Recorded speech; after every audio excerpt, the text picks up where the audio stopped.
It's still far too early to offer a timetable for easing the COVID restrictions. That's the warning from the Health Secretary for England, Matt Hancock, who said today that the pressure on the NHS was just too great, with the number of patients being admitted almost double the peak in April last year. And he said the success of the vaccine rollout meant that progress should not be put at risk. Barely a footprint where snowballs would normally be thrown. Lockdown's most profound effect, perhaps. About 8 million of the next generation out of school. And the garden in Bromley can't fill the gap. I've got 2 children, an 8-year-old girl and a 10-year-old boy. And my son's school have decided not to provide any online learning at all. And his confidence is absolutely zero. In Cheshire, Dan Wright's vehicles are parked up in the snow instead of out on the road. Self-employed, he's had to apply for benefits. Money's running tight. All of the future work's been cancelled. We have no income whatsoever. We still have yard rent to pay. We still have business loans on the vehicles. Unfortunately, without any help, we can't continue.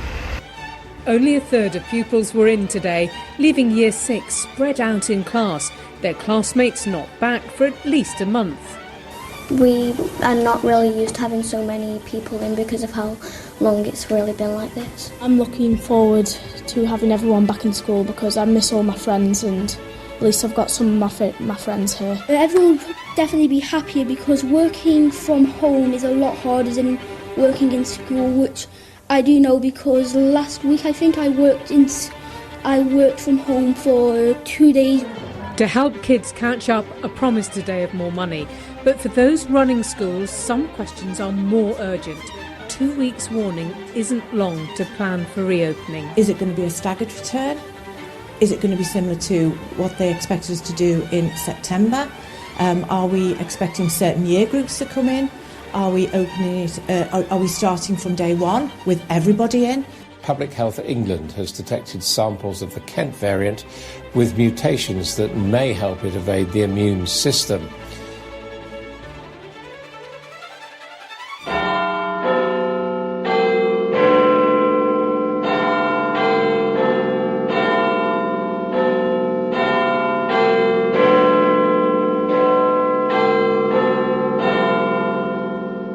You're listening to A Radio.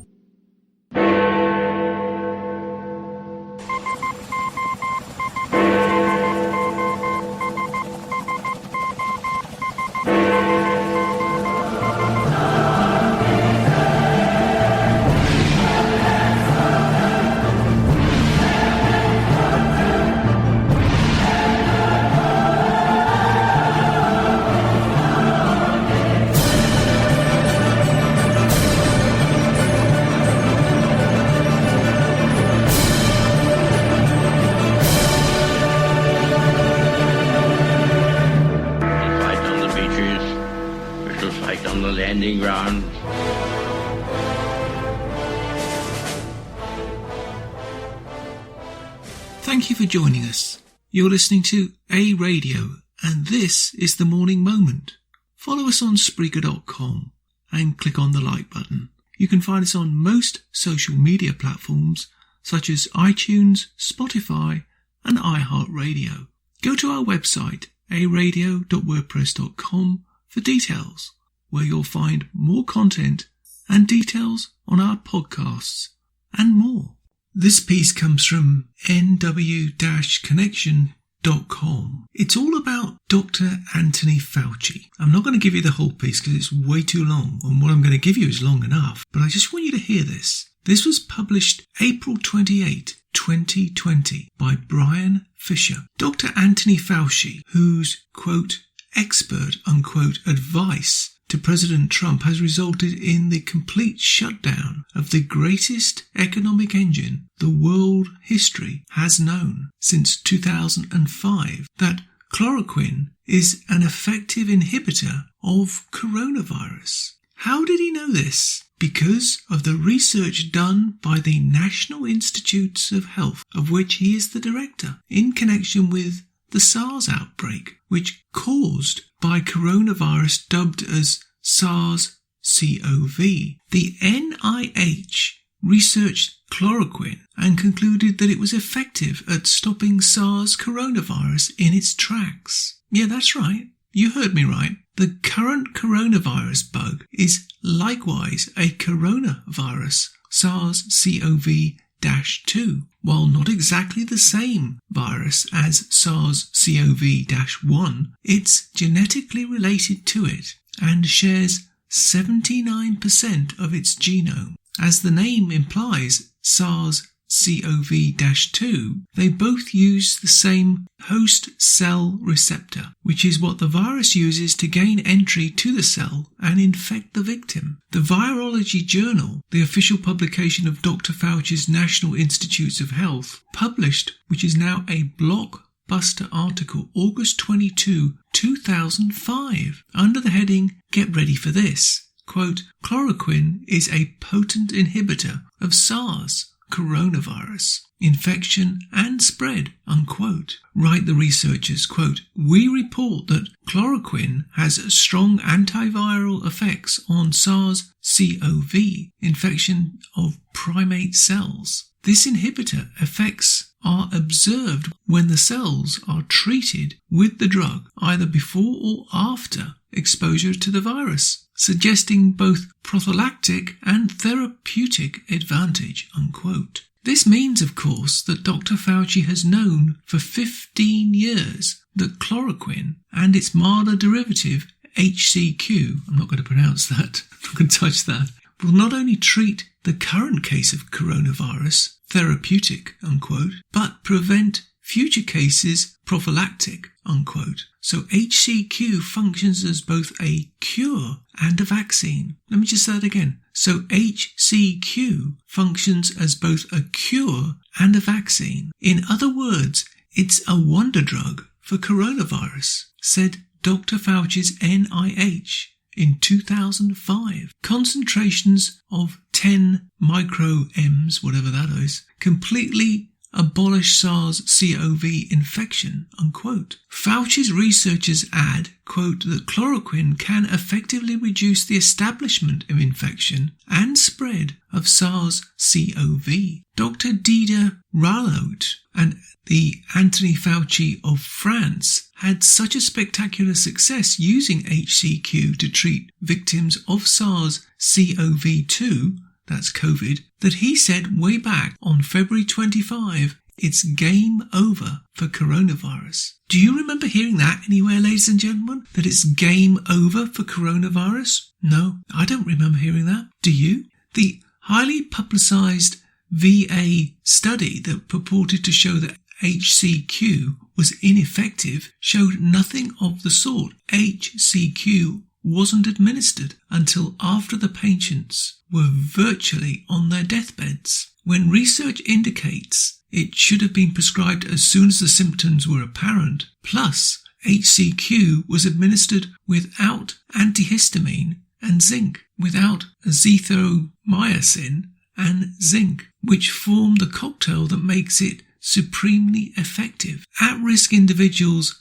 need to receive HCQ cocktail at the first sign of the symptoms. The bit I'm going to read to you now is what Janice Dean gets really upset about, and I want you to hear this very loud and very clearly. And I'm going to read this paragraph twice, just so you get it. But Governor Andrew Cuomo banned the use of HCQ in the entire state of New York on March 6. The Democrat governors of Nevada and Michigan soon followed suit, and by March 28, the whole country was under incarceration in place fatwas. I'm going to read that again. But Governor Andrew Cuomo banned HCQ in the entire state on March 6. That's New York. The Democrat governors of Nevada and Michigan soon followed suit, and by March 28, the whole country was under incarceration in place fatwa. Do you remember hearing about that? I don't.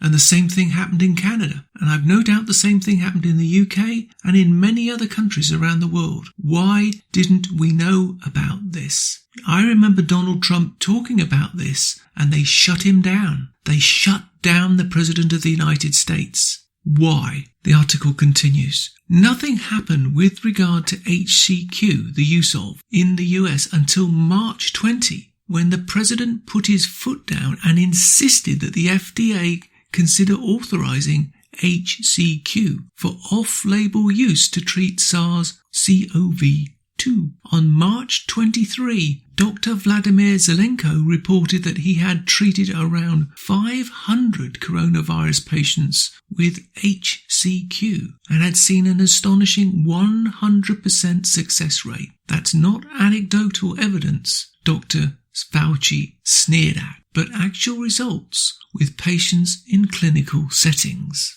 Do you remember hearing about that? Not really. The questions are disturbing to a spectacular degree. If Dr. Fauci has known since 2005 of the effectiveness of HCQ, why hasn't it been administered immediately after people have shown symptoms, as Dr. Zelenko has done? Maybe then nobody would have to have died and nobody would have had to have been incarcerated in place except the sick, which is who a quarantine is really for. While the aggressive healthcare establishment want HCQ cocktail to be only administered at the late stage of the infection, from a medical standpoint, this is stupid, said one doctor. Quote, as a physician, this baffles me. I cannot think of a single infectious condition, bacterial, fungal or viral, where the best medical treatment is to delay the use of an antibacterial, antifungal or antiviral until the infection is far advanced, unquote. So here's the question. Why has Dr. Fauci minimized and dismissed HCQ at every turn instead of pushing this thing from Jump Street? He didn't even launch clinical trials of HCQ until April 9, by which time 33,000 people had died. This may be why, quote, chloroquine, a relatively safe and effective and cheap drug used for treating many human diseases, is effective in inhibiting the infection and spread of SARS-CoV, unquote. That's the problem. It's safe, inexpensive, and it works. In other words, there's nothing sexy or avant-garde about HCQ. It's been around since 1934. So while Dr. Fauci is tut-tutting and poo-pooing HCQ, Dr. Raylo and Dr. Zelinsky are out there saving lives at $20 a pop. Maybe we should spend more time listening to them than the wizards of the smart bureaucrats, the talking snake media who fawns over them. Dr. Fauci is regarded by the talking snake media as the Oracle of Delphi. The entire nation hangs on his every word. But if nobody is dying and nobody's locked down, his 15 minutes of fame fades to zero. Very few people are not going to be influenced by that prospect, especially when it's easy to keep the attention of the public by continuing to feed panic. There is a monstrous reputational risk for those who will be found to have dismissively waved off a treatment that could have been used from the very beginning. Even back on February 15, when Dr. Fauci said that the risk from coronavirus was minuscule, unquote. How many lives could have been saved if the heads of our multi-billion-dollar healthcare bureaucracy had been advocating for HCQ treatment from day one? We'll never know. Instead, their advice has been dangerous and deadly in every sense of the word. Someday, maybe even today, we will be able to identify the individuals who had the knowledge and expertise to make a global difference, but turned up their noses at the solution when it could have made all the difference in the world. There's more to that piece, but I'm not going to read it all. Now, I've sent this link to Janice Dean of Fox News, who's been battling with Cuomo for some time. I think that she's got a lawsuit against them, against the Cuomo administration. This, to my mind, is nothing to do with the virus. This was an attack on the world to bring down President Trump, regardless of the cost in human life. They had to bring him down to implement the New World Order, the Great Reset. Now, you may think I'm crazy, but everything fits. Because part of the New World Order, part of the Great Reset, is to reduce the population. Let's hope I'm wrong, because if I'm right, it would explain everything. But it's too late, because you think it's more important to support impeaching an ex-president and watching the Super Bowl. Now, I know it's over, but you get the gist. Oh, don't forget to wear that mask and pick up that universal income, will you? Just think about it for a minute. Think about all the pieces. And after you've thought about it, ask yourself one question. Do you still think I'm crazy? Could there be some truth to this? Could it be that simple? I think it is. You can find more at aradio.wordpress.com, where you can find links to us on Twitter, Facebook, Instagram, iTunes, iHeartRadio, Gab, Parler, Spotify, and email. We are continuing to reach out to you, so please pass these links on to your friends. Please click on the follow button on Spreaker.com. You can listen to all our morning moments at Spreaker.com/A-Radio. That's EHRADIO, a radio. And please click on the like button. Join us Monday, Wednesday and Friday, 11:45 Eastern, for our morning moment or tweak. And tell your friends, pass the word. We only tell the truth, not what the Canadian mainstream media want you to know. This time, more than any in history, we all need to trust but verify.